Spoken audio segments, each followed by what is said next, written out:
ಅಭಿವೃದ್ಧಿ ಜೊತೆ ಸಾಮಾಜಿಕ ನಾಯಕತ್ವದ ಬೆಳವಣಿಗೆಗೆ ವಿಕೇಂದ್ರೀಕರಣ ವ್ಯವಸ್ಥೆ ಅಗತ್ಯವಿದೆ. ಆಯ್ಕೆಯಾದ ಜನಪ್ರತಿನಿಧಿಗಳು ಸಂವಿಧಾನದ ಆಶಯದಂತೆ ವ್ಯವಸ್ಥೆ ಬೆಳೆಸಬೇಕು ಎಂದು ಸಂಸದ ವಿಶ್ವೇಶ್ವರ ಕಾಗೇರಿ ಹೇಳಿದರು. ಶಿರಸಿ ನಗರದ ಅಂಬೇಡ್ಕರ್ ಭವನದಲ್ಲಿ ಶಿರಸಿ ಪಶ್ಚಿಮ ಭಾಗದ ಚುನಾಯಿತ ಗ್ರಾಮ ಒಕ್ಕೂಟವನ್ನು ಸಂಸದ ವಿಶ್ವೇಶ್ವರ ಹೆಗಡೆ ಕಾಗೇರಿ ಅವರು ಉದ್ಘಾಟಿಸಿ ಮಾತನಾಡಿದರು. ಸಂಘಟಿತ ಪ್ರಯತ್ನದಿಂದ ಪ್ರಜಾಪ್ರಭುತ್ವ ಯಶಸ್ಸು ಸಾಧಿಸಲು ಸಾಧ್ಯವಿದೆ. ಆರ್ಥಿಕ ಸ್ವಾಯತ್ತತೆ ಸಿಗಬೇಕು ಹಾಗೂ ಮುಕ್ತವಾಗಿ ಕೆಲಸ ಮಾಡುವ ವ್ಯವಸ್ಥೆ ಬರಬೇಕು. 15ನೇ ಹಣಕಾಸು ಯೋಜನೆ, ನರೇಗಾ, ಜಲ ಜೀವನ ಮಿಷನ್, ಪ್ರಧಾನಮಂತ್ರಿ ಆವಾಸ, ಸ್ವಚ್ಛ ಭಾರತ ಯೋಜನೆ ಸೇರಿದಂತೆ ಇನ್ನಿತರ ಯೋಜನೆಗಳನ್ನು ನೇರವಾಗಿ ಗ್ರಾಮ ಪಂಚಾಯತ್ ಮೂಲಕ ಜಾರಿಗೊಳಿಸಿ ವಿಕೇಂದ್ರೀಕರಣ ವ್ಯವಸ್ಥೆ ಬಗ್ಗೆ ನಂಬಿಕೆ ಇಟ್ಟು ಕೇಂದ್ರ ಸರ್ಕಾರ ಶಕ್ತಿ ತುಂಬುವ ಕೆಲಸ ಮಾಡುತ್ತಿದೆ ಎಂದರು.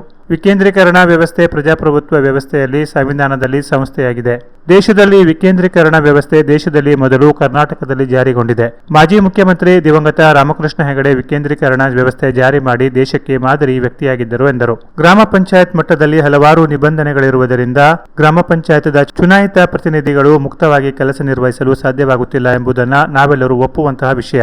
ವಿಕೇಂದ್ರೀಕರಣ ವ್ಯವಸ್ಥೆಯಲ್ಲಿ ಜನರ ಜತೆ ನಿಕಟ ಸಂಪರ್ಕದಲ್ಲಿರುವ ಗ್ರಾಮ ಪಂಚಾಯತ್ ಸದಸ್ಯರಿಗೆ ಮುಕ್ತವಾಗಿ ಅಭಿವೃದ್ಧಿ ಕಾರ್ಯಗಳನ್ನು ನಡೆಸಲು ಅವಕಾಶ ದೊರೆಯಬೇಕಿದೆ ಎಂದು ಹೇಳಿದರು.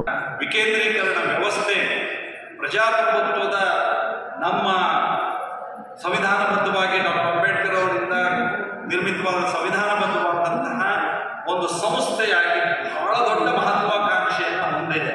ನಾನು ಈ ಸಂದರ್ಭದಲ್ಲಿ ನಮ್ಮ ಜಿಲ್ಲೆಯವರೇ ಆಗಿ ಯೋಜನಾ ಆಯೋಗದ ಉಪಾಧ್ಯಕ್ಷರೂ ಆಗಿ ರಾಜ್ಯದ ಮುಖ್ಯಮಂತ್ರಿಯಾಗಿ ಕೆಲಸ ಮಾಡಿರುವಂಥ ರಾಮಕೃಷ್ಣ ಹೆಗಡೆ ಅವರನ್ನ ನಾನು ಸ್ಮರಿಸಿಕೊಳ್ಳಲೇಬೇಕು. ಯಾಕೆಂದರೆ ಇಡೀ ದೇಶದಲ್ಲಿ ವಿಕೇಂದ್ರೀಕರಣ ವ್ಯವಸ್ಥೆ ಮೊಟ್ಟ ಮೊದಲು ಜಾರಿಗೆ ಬಂದಿದ್ದರೆ ಅದು ಕರ್ನಾಟಕದಿಂದ ಬಂದಿದೆ ಅನ್ನೋ ಹೆಮ್ಮೆ ಇದೆ.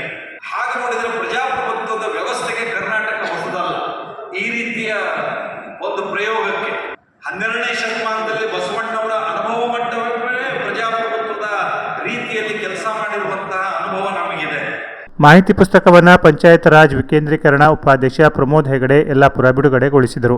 ಶಿರಸಿ ಪಶ್ಚಿಮ ಭಾಗದ ಚುನಾಯಿತ ಗ್ರಾಮ ಒಕ್ಕೂಟದ ಅಧ್ಯಕ್ಷ ನವೀನ್ ಶೆಟ್ಟಿ ಚಿಪ್ಪಗಿ, ವಿಧಾನ ಪರಿಷತ್ ಸದಸ್ಯ ಶಾಂತಾರಾಮ್ ಸಿದ್ದಿ, ಚುನಾಯಿತ ಗ್ರಾಮ ಪ್ರತಿನಿಧಿಗಳ ಮಹಾ ಒಕ್ಕೂಟ ಅಧ್ಯಕ್ಷ ಕೆಎಸ್ ಸತೀಶ್ ಕಾಡಶೆಟ್ಟಿಹಳ್ಳಿ, ಚುನಾಯಿತ ಸದಸ್ಯರ ಜಿಲ್ಲಾ ಒಕ್ಕೂಟದ ಸಂಚಾಲಕ ಎಂಕೆ ಭಟ್, ತಾಲೂಕು ಪಂಚಾಯತ್ ಕಾರ್ಯನಿರ್ವಹಣಾಧಿಕಾರಿ ಸತೀಶ್ ಹೆಗಡೆ ಮತ್ತಿತರರು ಉಪಸ್ಥಿತರಿದ್ದರು. ಒಕ್ಕೂಟದ ಜಿಲ್ಲಾ ಸಮಿತಿ ಸದಸ್ಯ ಪ್ರವೀಣ್ ಹೆಗಡೆ ಮಣ್ಮನೆ ಸ್ವಾಗತಿಸಿದರು. ತಾಲೂಕಾ ಉಪಾಧ್ಯಕ್ಷ ಜಯರಾಮ್ ಭಟ್ ವಾನಳ್ಳಿ ನಿರೂಪಿಸಿದರು. ಪ್ರಧಾನ ಕಾರ್ಯದರ್ಶಿ ರವೀಶ್ ಹೆಗಡೆ ವಂದಿಸಿದರು. Canara press news, Sirsi.